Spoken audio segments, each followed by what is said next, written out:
நண்பர்களே, நீங்க எப்பயாவது யோசிச்சிருக்கீங்களா? சில கம்பெனிஸ் மட்டும் 10 இயர்ஸ் 20 இயர்ஸ் எப்பயுமே வந்து ப்ராஃபிட் கெயின் பண்ணிட்டே இருக்காங்க. அதே சில கம்பெனிகள் பாத்தீங்கன்னா 2 இருந்து 3 இயர்ஸ்க்குள்ள வந்து காணாமவே போயிட்டுறாங்க. சோ இதுக்கான ரீசன் தான் வந்து மோட். சோ இன்னைக்கு நம்ம வீடியோல பார்க்க போறது என்னன்னா மோட்டை பத்தி தான். சோ மோட்னா என்ன, மோட்டுடைய இம்பார்ட்டன்ட் என்ன, ரியல் லைஃப் எக்ஸாம்பிள்ஸோட உங்களுக்கு பிகினர்ஸ்க்கும் புரியுற மாதிரி ஈஸியா நான் சொல்லி தர போறேன். சோ இந்த வீடியோ ரொம்ப இன்ட்ரெஸ்டிங்கா இருக்கும். ஸ்கிப் பண்ணாம எண்டு வரைக்கும் பாருங்க.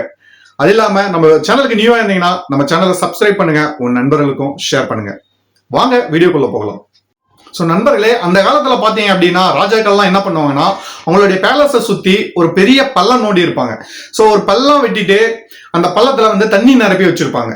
ஸோ அந்த பள்ளத்துல தண்ணி நிரப்பிட்டு எதிரிகள் யாரும் வந்து ஈஸியா வந்து அவங்க பேலஸ் வந்து அட்டாக் பண்ண முடியாத மாதிரி பண்ணி வச்சிருப்பாங்க.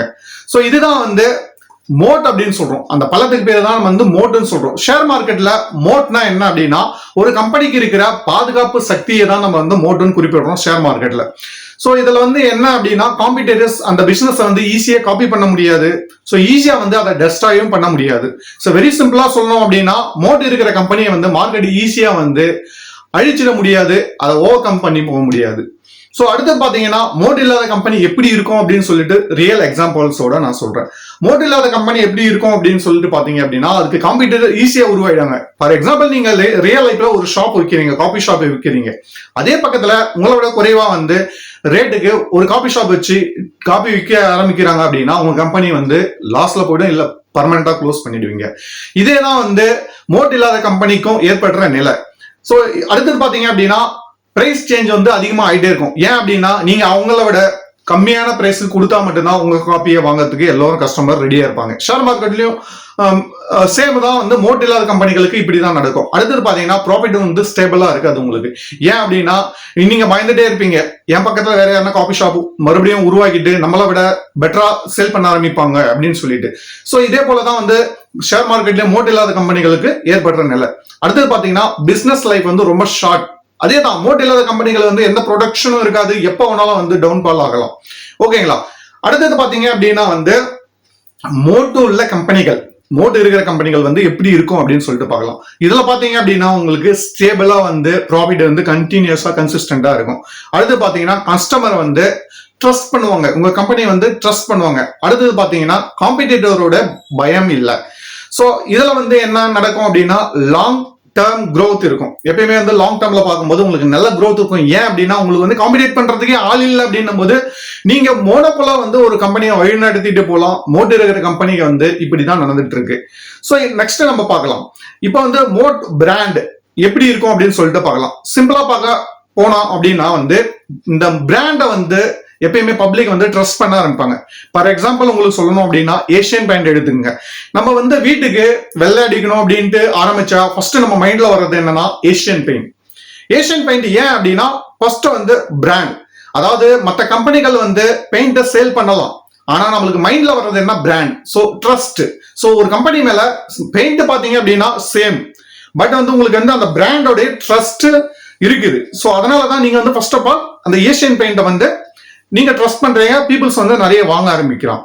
சோ அடுத்தது பாத்தீங்க அப்படின்னா அந்த பெயிண்ட வந்து மற்ற கம்பெனிகள் சேல் பண்ணலாம், பட் ஏஷியன் பெயிண்ட ரீப்ளேஸ் பண்ண முடியாது. ஏன் அப்படின்னா அது ஒரு பிராண்ட் ஆயிடுச்சு. சோ இதுதான் வந்து ஒரு பிராண்ட் மோட் அப்படின்னு சொல்லுவாங்க. நெக்ஸ்ட் பாத்தீங்க அப்படின்னா காஸ்ட் மோட் அப்படின்றது என்ன அப்படின்னு சொல்லிட்டு பார்க்கலாம். இதனுடைய மீனிங் என்ன அப்படின்னா லோவஸ்ட் காஸ்ட்ல வந்து ப்ராடக்ட் வந்து ப்ரொடியூஸ் பண்றதை தான் நம்ம வந்து அதாவது காஸ்ட் மோட் அப்படின்னு சொல்றோம். ஃபார் எக்ஸாம்பிள் பாத்தீங்கன்னா ரிலையன்ஸ் எடுத்துக்கலாம். ரிலையன்ஸ்ன்றது ஒரு பிக் கம்பெனி, ஐ மீன் மிக பெரிய கம்பெனி இது. சோ இதுல வந்து என்ன பண்றாங்க அப்படின்னா ஓன் டிரான்ஸ்போர்ட் நடக்குது, பல்க் லெவல்ல வந்து பையிங் பண்றாங்க. அதனால என்ன நடக்குது அப்படின்னா அவங்களுடைய ப்ரொடக்ஷனுடைய காஸ்ட் வந்து வெரி லோ ஆகுது, ப்ராஃபிட் வந்து அதிகமாகுது. சோ மற்ற கம்பெனிஸ் காம்படிட்டர்ஸ் வந்து அவங்களுக்கு ஈக்குவலா வந்து சர்வைவ் பண்றது கஷ்டமா இருக்கு. ஃபார் எக்ஸாம்பிள் நீங்க வந்து ஜியோ எடுத்துக்கலாம். சோ ஜியோல என்ன நடந்துச்சுன்னு உங்களுக்கு யூஸ்ஃபுல்லா தெரியும். சோ அடுத்து பாத்தீங்கன்னா ஸ்விட்சிங் டு காஸ்ட் மோட், இதுக்கு என்ன மீனிங் அப்படின்னு சொல்லிட்டு பார்க்கலாம். கஸ்டமர் சேஞ்ச் பண்ண ரொம்பவே கஷ்டமா இருக்கும். ஏன் அப்படின்னா ஒன்ஸ் நம்ம வந்து ட்ரஸ்டட் பண்ணிட்டோம் அப்படின்னா எப்பயுமே ஞாபகம் வருது நம்ம கோல்கேட், அதாவது பேஸ்ட் எடுத்துக்கிட்டா கோல்கேட் ஞாபகம் வரும். ஓகேங்களா? ஃபார் எக்ஸாம்பிள் எல்லாரும் கோல்கேட் யூஸ் பண்ண மாட்டாங்க.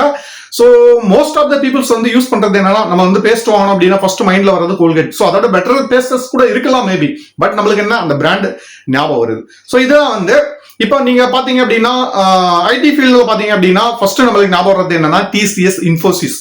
ஸோ இது வந்து ஒரு பிக் கம்பெனி. இதை வந்து சாஃப்ட்வேர் சேஞ்ச் பண்ணணும்னா, இது காம்படிட்டர் உருவாகணும் அப்படின்னா வந்து நிறைய ரிஸ்க் எடுக்கணும், மணி வந்து நிறைய ஹியூஜ் ஃபண்ட் தேவைப்படுது. ஸோ அதனால வந்து காம்படிட்டர்ஸ் வந்து ஈஸியா வந்து இந்த கம்பெனி வந்து டெஸ்ட்ராய் பண்றது அவ்வளவு ஈஸியான ஒரு விஷயம் கிடையாது.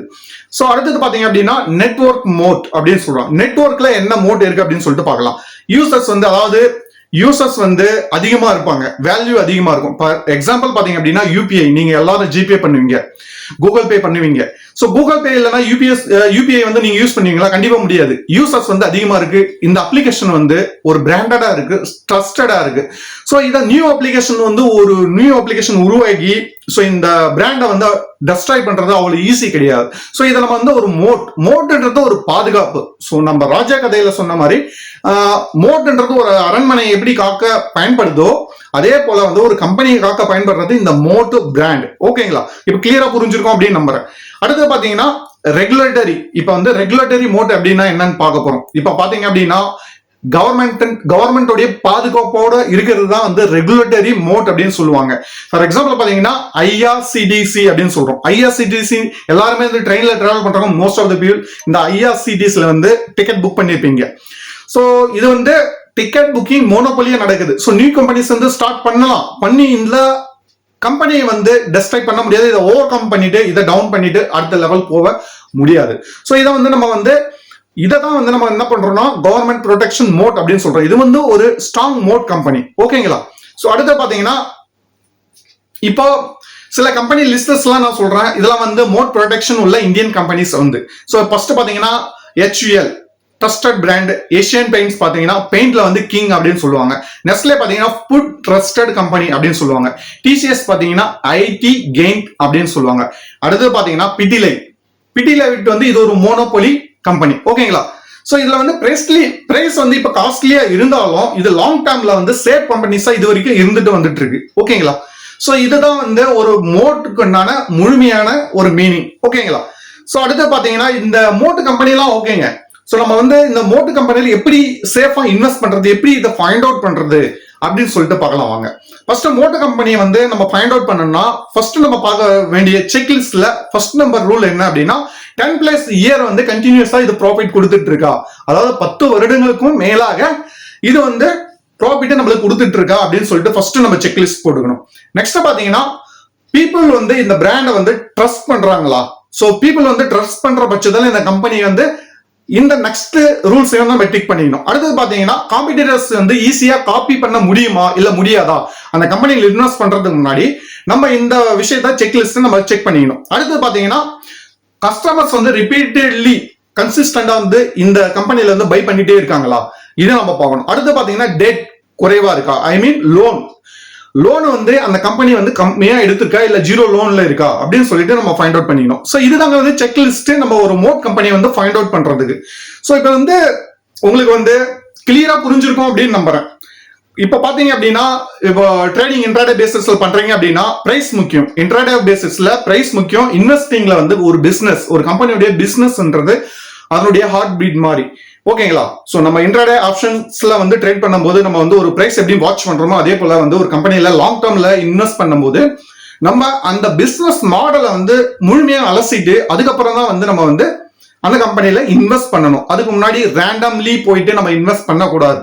இதுதான் வந்து இன்னைக்கு நான் சொல்ல வேண்டிய முக்கியமான எய்ம் என்ன அப்படின்னா, நிறைய பேர் இன்வெஸ்ட்மெண்ட் பண்றீங்க. சோ நிறைய பேர் இன்வெஸ்ட்மெண்ட் பண்ணாலும் சில விஷயங்களை வந்து அனலைஸ் பண்ணிட்டு பண்ணணும். சில பேர் வந்து பிரைஸ் அதிகமா இருக்கிற பிரைஸை பார்த்துட்டு சீப்பா இருக்கிற பிரைஸ் ஸ்டாக்ஸ் வாங்கி போடுறீங்க. சோ இது வந்து மிகப்பெரிய தவறு. ஏன் அப்படின்னா சிறிய பிரைஸ் இருக்கும், பட் வந்து அது வந்து ரிவார்ட் அதிகமா கூட, பட் வந்து ரிஸ்க் அதிகம் அதுல. சோ நீங்க வந்து நான் சொல்றது எதுனா பென்னி ஸ்டாக்ஸ் எல்லாம் வந்து ரொம்ப ரிஸ்க் அதிகம். சோ ரிவார்ட் இருக்கு, பட் வந்து நீங்க கரெக்டா அனலைஸ் பண்றீங்களா, அனலைஸ் பண்ற பட்சத்துல உங்களுடைய ரிஸ்க் லெவல் வந்து குறைஞ்சிடும். சோ நீங்க பெரிய பெரிய வளர்ந்த, அதாவது லார்ஜ் கேப் கம்பெனிஸ் சொல்லுவாங்க. லார்ஜ் கேப் கம்பெனிஸ் எல்லாம் பாத்தீங்க அப்படின்னா வந்து உங்களுக்கு வந்து பிரைஸ் ரொம்ப காஸ்ட்லியா கிடைக்கும், பட் வந்து உங்களுக்கு வந்து growth வந்து ஸ்டேபிளா இருக்கும், அதே போல சேஃபாவும் இருக்கும். ஏன் அப்படின்னா உங்களுக்கு வந்து இந்த மோட் கம்பெனிஸ் வந்து ஃபர்ஸ்ட் ஆஃப் ஆல் நீங்க ஃபைண்ட் அவுட் பண்ணிட்டு அதுல வந்து நான் சொன்ன அந்த பேராமீட்டர்ஸ் எல்லாம் பாத்துக்கங்க. அது இல்லாம அந்த பிசினஸ் மாடல், லாஸ்ட் அந்த profit, balance sheet, net profit என்ன, ஸோ இதெல்லாம் வந்து அனலைஸ் பண்ணிட்டு நீங்க வந்து சேஃபா இன்வெஸ்ட் பண்ணலாம். ஸோ இதுதாங்க நான் சொல்றதுக்கான ஒரு முழுமையான ஒரு எய்ம். உங்களுக்கு வந்து மோட்டை பத்தி தெரிஞ்சுக்கணும். ஏன் அப்படின்னா இன்வெஸ்ட் பண்றவங்களுக்கு ஒரு சின்ன பகுதி மோட்டு, மற்ற நிறைய பேராமீட்டர்ஸ் இருக்கு. ஸோ நான் ஸ்டெப் பை ஸ்டெப்பா உங்களுக்கு வந்து சொல்லிட்டு போவேன். ஸோ நம்ம சேனலை வந்து இந்த வீடியோ பிடிச்சிருந்தா லைக் பண்ணுங்க, உங்க நண்பர்களும் ஷேர் பண்ணுங்க. நம்ம சேனல் வந்து கண்டினியூ ஃபாலோ பண்ணிட்டே இருங்க. ஸோ உங்களுக்கு வந்து யூஸ்ஃபுல்லான தகவல் வந்து மார்க்கெட் சம்பந்தமான தகவல் வந்து நான் கொடுத்துட்டே இருப்பேன். ஸோ மீண்டும் ஒரு நல்ல பதிவோட அடுத்த வீடியோல சந்திக்கலாம் நண்பர்களே. தேங்க்யூ.